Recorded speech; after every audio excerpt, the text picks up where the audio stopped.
इसी टॉपिक पर ही रहेंगे कि क्या होता है जब एक विश्वासी परमेश्वर से दूर हो जाता है। तो इसी टॉपिक पर हम आगे चलेंगे, जैसे मैंने आपको बताया था कि किस प्रकार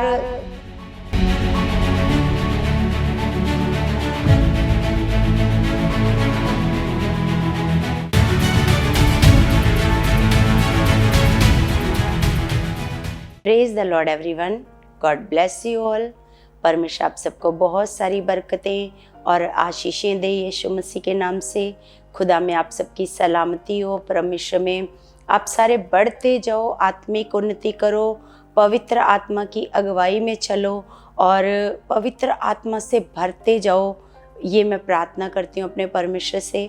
और सच में कलीसिया, आज जो समय हमें परमेश्वर ने दिया है कि हम परमेश्वर के पवित्र वचनों से सीख रहे हैं, उसके लिए हम अपने परमेश्वर पिता का बहुत सारा धन्यवाद करते हैं।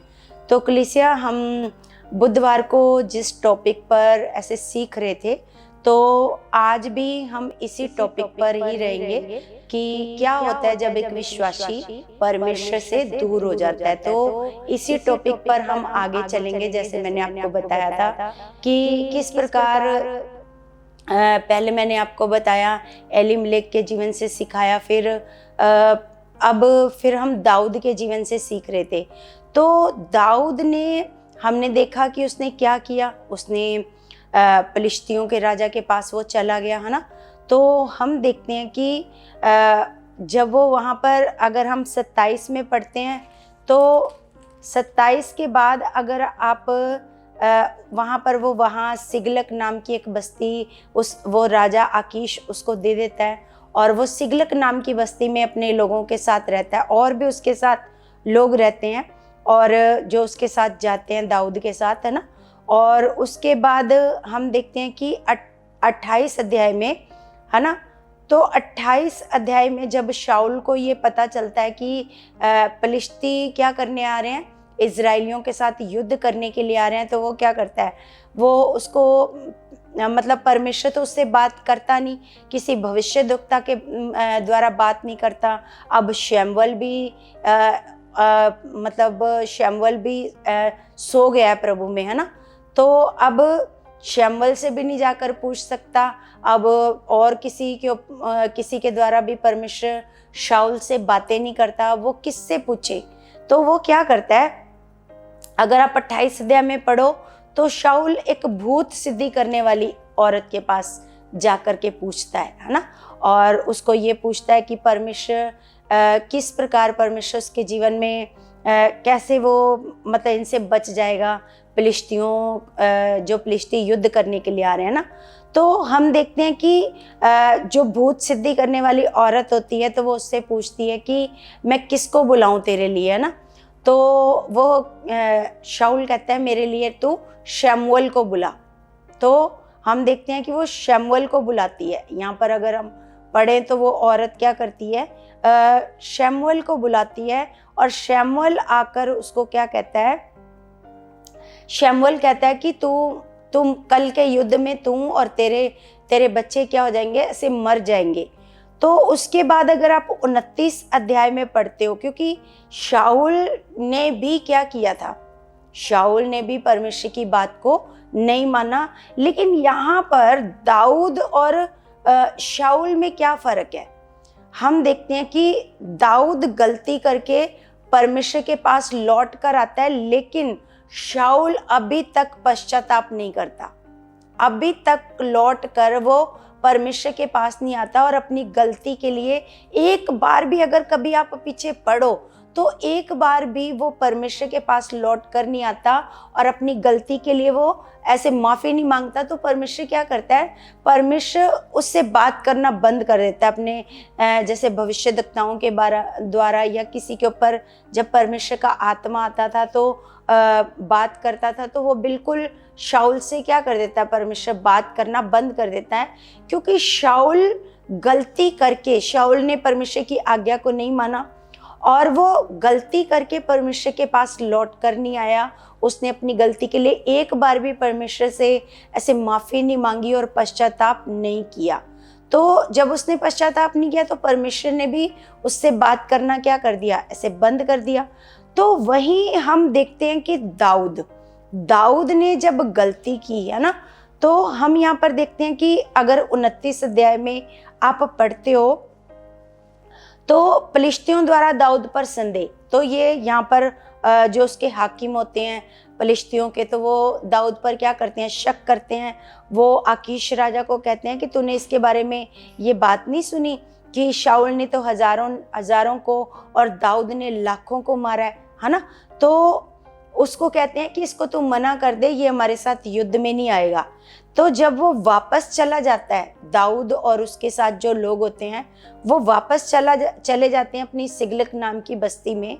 तो वहाँ पर हम अगर 30 में देखते हैं तो 30 में जब वो अपनी लिखा है तीसरे दिन जब दाऊद अपने जनों समेत सिगलक पहुंचा, तब उन्होंने क्या देखा कि अमालेकियों ने दक्षिण देश और सिगलक पर चढ़ाई की और सिगलक को मार के फूंक दिया, है ना। उन्होंने क्या किया, अमालेकियों ने क्या किया, सिगलक को मार के क्या कर दिया, फूंक दिया। और उसमें की स्त्री और आदि छोटे बड़े जितने थे सबको बंदी बनाकर ले गए। उन्होंने किसी को मार तो नहीं डाला, परंतु सबों को लेकर अपना मार्ग लिया। इसलिए जब दाऊद अपने जनों समेत उस नगर में पहुंचा, तब नगर तो जला पड़ा था और स्त्रियां और बेटे बेटियां बंदी बनाकर ले जाए गए थे। तब दाऊद और वे लोग जो उसके साथ थे चिल्लाकर इतना रोए कि फिर उनमें रोने की शक्ति ना रही। तो हम देखते हैं कलीसिया, जब दाऊद सिगलक में पहुंचता है तो वहां पर क्या देखता है, सिगलक को फूका हुआ देखता है और ये देखता है कि उसके सारे जितने भी उसके साथ जन थे, है ना, तो उन सभी के बीवी बच्चे, दाऊद के बीवी बच्चे, सबको वो बंदी बनाकर ले जाते हैं, है ना। और जब वो आकर देखते हैं कि अब तो उनका कोई परिवार ही नहीं बचा, है ना। तो कलीसिया, मैं आपको ये बता रही थी कि जब एक विश्वासी परमेश्वर से दूर होता है तो क्या उसके साथ होता है, बहुत बुरा। अब दाऊद के साथ क्या हुआ, दाऊद के साथ बहुत बुरा हुआ।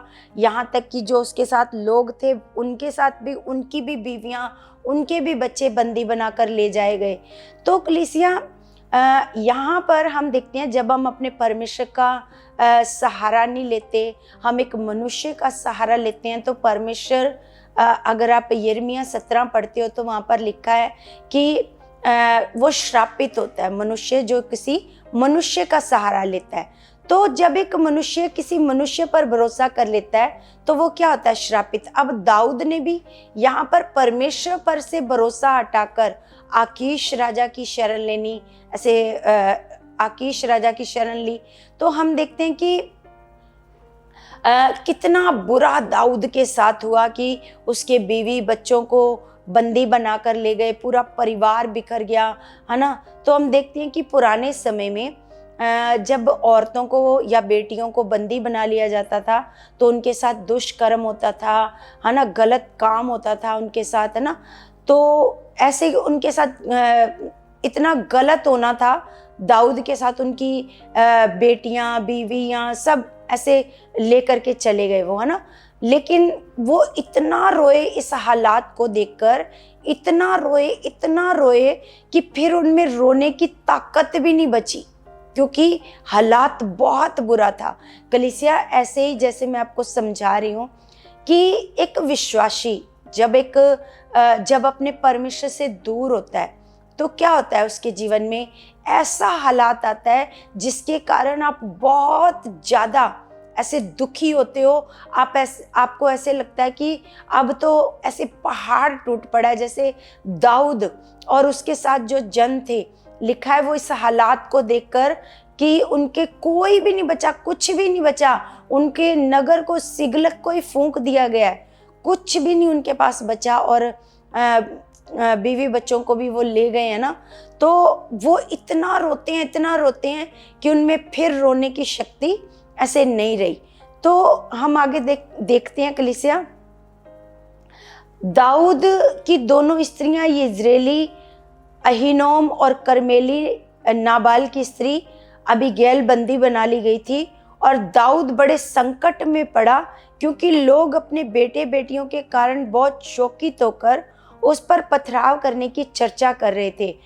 यहाँ पर हम देखते हैं कि संकट और ज़्यादा दाऊद के ऊपर बढ़ गया, क्योंकि जो उसके साथ जन थे, है ना, उनको दाऊद के ऊपर गुस्सा आया और वो क्या करने लगे, वो सोचने लगे कि हम दाऊद के ऊपर पथराव करते हैं। पुराने समय में जब पथराव होता था ना कलीसिया, तो ऐसा नहीं एक दो पत्थर मारकर छोड़ देते थे, मार देते थे। पत्थर मार मार कर क्या कर देते थे, मार देते थे। लेकिन लिखा, परंतु दाऊद ने अपने परमेश्वर यहोवा को स्मरण करके हियाव बांधा। हम यहाँ पर एक अच्छी बात देखते हैं दाऊद की, कि दाऊद ने क्या किया, परमेश्वर को, यहोवा को क्या किया, ऐसे स्मरण किया। यहोवा परमेश्वर को क्या किया, ऐसे स्मरण किया, और स्मरण करके क्या किया, हियाव बांधा। मतलब उसने क्या किया, यहाँ तो एक ही लाइन लिखी है, लेकिन वो कितना रोया होएगा अपने गलतियों के लिए, उसने कितना पश्चाताप किया होएगा परमेश्वर के आगे, है ना, क्योंकि उसको सारा कुछ समझ में आ गया होएगा कि ये हालात उसके कारण आया है ना, उसकी गलती के कारण आया। तो उसने क्या किया, परमेश्वर को, जहाँ लिखा है स्मरण किया, क्योंकि वो प्यार तो परमेश्वर को करता ही था, अब परमेश्वर को प्रेम भी करता था और परमेश्वर के साथ अच्छे से वो चलता भी था। अब उसको सारा कुछ पता चल गया होगा, है ना, क्योंकि सच में जब उसको पता चला होगा तो उसने पश्चाताप भी किया होगा। तो लिखा है उसने परमेश्वर को स्मरण करके क्या किया, हियाव बांधा, है ना। और तब दाऊद ने अहीमेलेक के पुत्र एब्यातार याजक से कहा, एपोद को मेरे पास ला।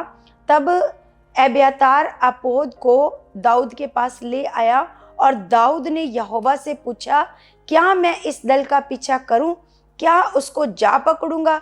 उसने उससे कहा, पीछा कर, क्योंकि तू निश्चय उसको पकड़ेगा और निसंदेह सब कुछ छुड़ा लाएगा। हम यहाँ पर देखते हैं कलीसिया कि अब जब शाऊल ने गलती की तो शाऊल ने परमेश्वर को स्मरण नहीं किया, इसलिए परमेश्वर ने अपने किसी भविष्यद्वक्ता के द्वारा उससे बात नहीं करी, क्योंकि वो ऐसे देखता रहा। उससे शाऊल से परमेश्वर ने बात नहीं की। लेकिन वहीं, क्योंकि मैंने पहले ही बताया कि उसने क्या किया, उसने पश्चाताप नहीं किया। लेकिन हमने यहाँ पर देखा, क्या ऐसी बात कभी हमने शाऊल के बारे में पढ़ी कि शाऊल ने परमेश्वर को स्मरण किया या हियाव बांधा? नहीं, उसने याद ही नहीं किया परमेश्वर को, उसने पश्चाताप करा ही नहीं, है ना। तो यहाँ पर हम देखते हैं दाऊद ने क्या किया, पश्चाताप किया। जब उसने पश्चाताप किया तो परमेश्वर ने क्या किया, परमेश्वर ने दाऊद से बात की, है ना। कैसे, पुराने समय में कैसे बात होती थी, है ना, कोई जब परमेश्वर के साथ अच्छे मन से चलता है तो परमेश्वर का आत्मा उसके ऊपर आता था, और उससे दाऊद से उसने क्या की, ऐसे बात की एपोद के द्वारा, है ना। क्या की, परमेश्वर ने दाऊद से क्या की, बात की।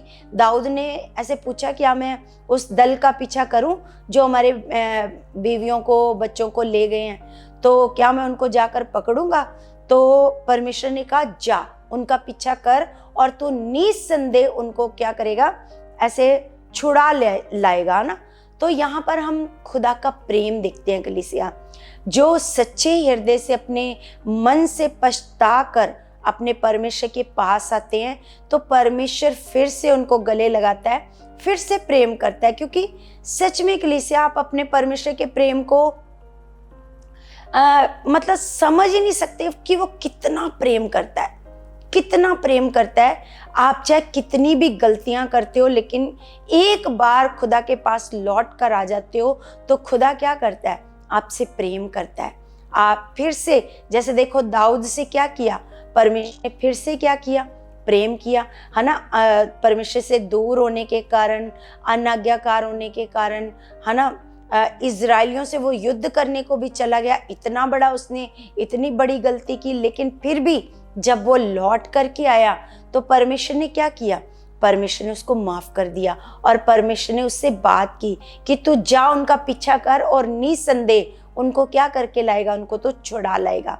तो जब वो उनको ऐसे, जब वो परमेश्वर की बात सुनता है ना, तो हम देखते हैं कलीसिया खुदा का प्रेम, परमेश्वर का प्रेम। तो कलीसिया आज भी मैं आपसे बात करना चाहती हूँ, ये सारी बात बताने का मेरा यही एक मकसद था कि आप खुदा के प्रेम को समझो कि वो आपसे कितना प्रेम करता है ना।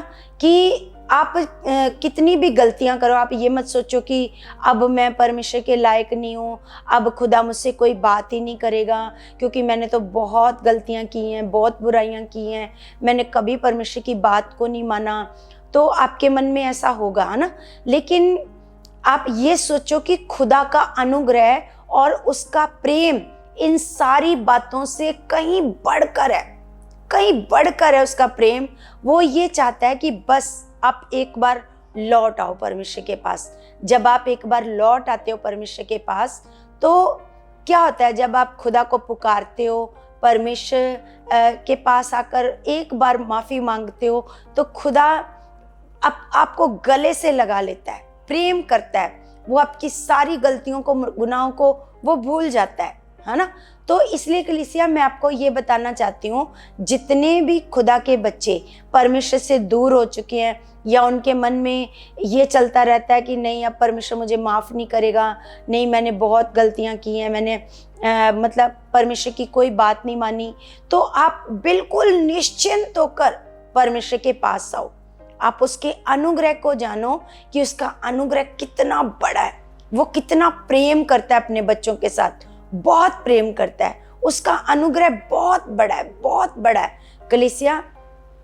सच में वो इतना प्रेम करता है हम लोगों से कि सच में उसका प्रेम बहुत महान है। हम अगर अपना मन फिराकर अपने पिता परमेश्वर के पास लौट आते हैं तो परमेश्वर क्या करता है, परमेश्वर क्षमा करता है। जैसे उसने दाऊद को क्या कर दिया, क्षमा कर दिया, है ना। अब दाऊद ने क्या किया, दाऊद ने उस दल का पीछा किया और उस दल का पीछा करके और सारा कुछ जो वो उनकी बस्ती से ऐसे लूट ले गए थे, तो सब कुछ अगर हम आगे पढ़ते हैं कि उनको क्या एक इंसान मिलता है उनको रास्ते में, तो उसको जो अमालेकी थे उसको वो छोड़ जाते हैं क्योंकि वो बीमार हो जाता है। उसके अमालेकियों का एक बंदा होता है, वो बीमार होता है, तो उसको वो साथ लेकर के नहीं चलते, उसको वो वहीं छोड़ जाते हैं। तो उसको क्या करता है दाऊद, उसको रोटी खिलाता है। हम देखते हैं कि उसको एक अंजीर की टिकिया देता है, किशमिश देता है, पानी पिलाता है, उसके अंदर थोड़ी सी जान आती है। फिर दाऊद उससे पूछता है कि मतलब तू कहाँ का है, तो वो बताता है मैं उस दल का हूँ। तो वो कहाँ गए हैं तो वो बता देता है। तो जब वो बताता है तो उससे कहता है कि तू मतलब मेरे को मारना नहीं। वो कहता है नहीं मैं तेरे को मारूंगा नहीं और ना ही तेरे मतलब उस राजा के हाथ में तेरे को मैं सौंपूंगा ना। तो वो कहता है ठीक है, तो उसको वो बता देता है। तो ऐसे करके दाऊद उनका उस दल का पीछा करता है क्योंकि ये भी एक डिवाइन हेल्पर है जो परमेश्वर की ओर से उसको रास्ते में एक व्यक्ति मिलता है ना। कलीसिया जब हम अपने परमेश्वर के साथ बड़े अच्छे मन से खुदा के साथ चलते हैं, उसको उसकी अनुग्रह को पहचान लेते हैं, उसकी दया को पहचान लेते हैं, जैसे दाऊद को ये एक डिवाइन हेल्पर है जो उसको उस दल का क्या बता रहा है, उसका पता बता रहा है कि वो कहाँ गए हैं। नहीं तो दाऊद क्या करता रहता, इधर उधर खोजता रहता, समय खराब होता उसका। लेकिन जब वो व्यक्ति उसको रास्ते में पड़ा मिलता है ना। ये भी खुदा की योजना होती है आप सबके लिए, जैसे हम सबके लिए एक परमेश्वर की योजना होती है। तो जब हम खुदा को प्रेम करते हैं, खुदा हमसे प्रेम करता है, तो वो हमारे लिए डिवाइन हेल्पर है ना हमारे लिए भेजता है। जैसे दाऊद के लिए इस व्यक्ति को भेजा और ये व्यक्ति मतलब बीमार था, उसको वो रास्ते में छोड़ जाते हैं।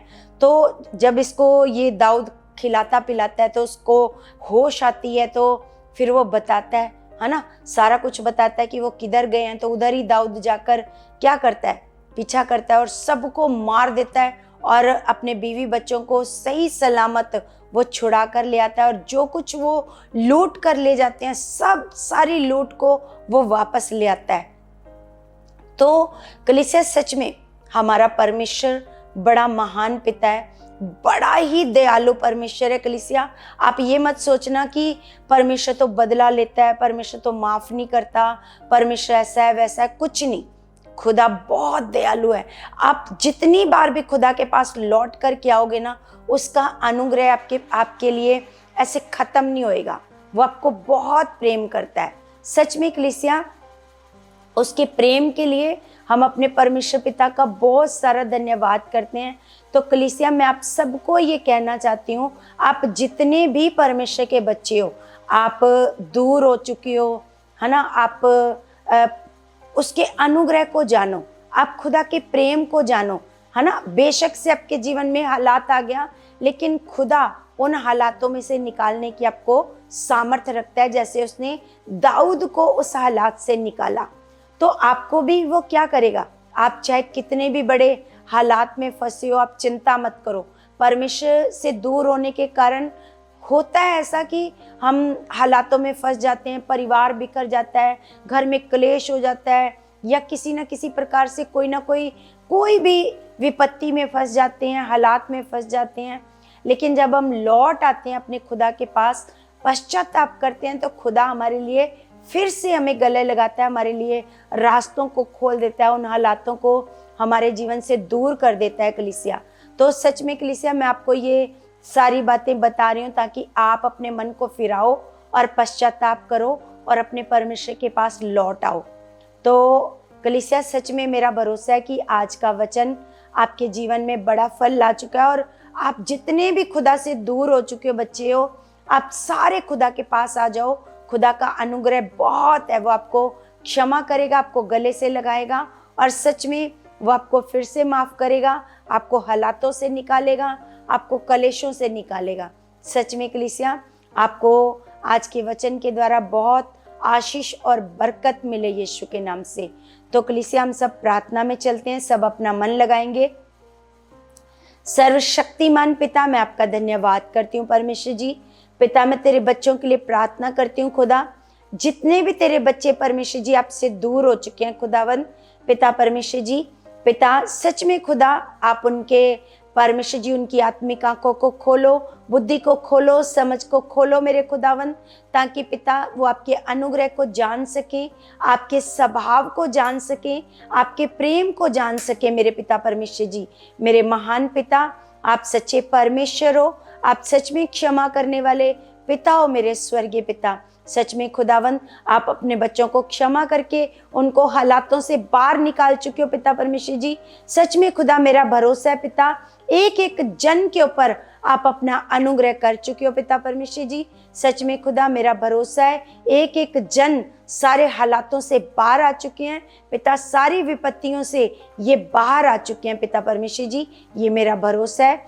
मैं मांगती हूँ सारी प्रार्थना को आपके प्यारे बेटे प्रभु यीशु के नाम से, आमीन आमीन। सबको जय मसीह की, जय मसीह की।